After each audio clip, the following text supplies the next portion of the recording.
Have your Bibles. Let's go to 2 Kings chapter 6. And we're going to read in verses 5 and 7.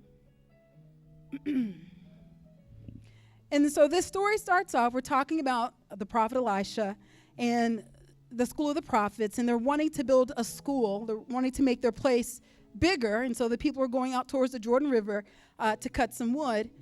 And here's where we are. But as one was felling a beam, the axe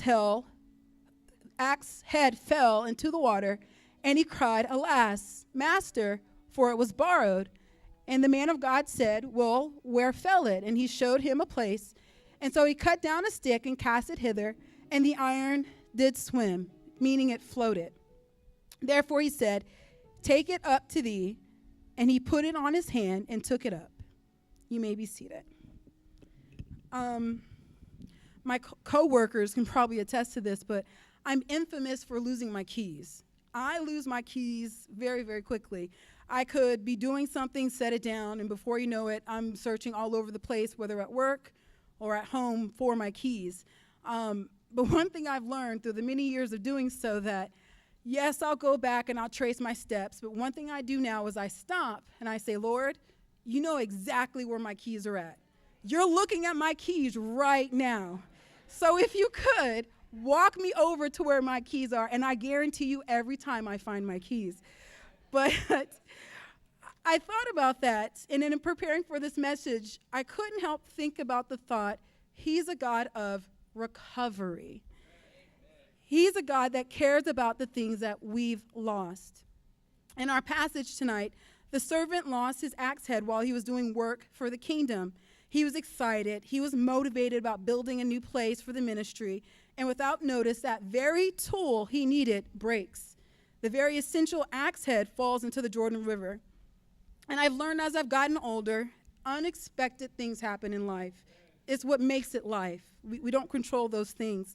But the young man brought with him at the very beginning, him and the other men, brought with them the man of God, Elisha.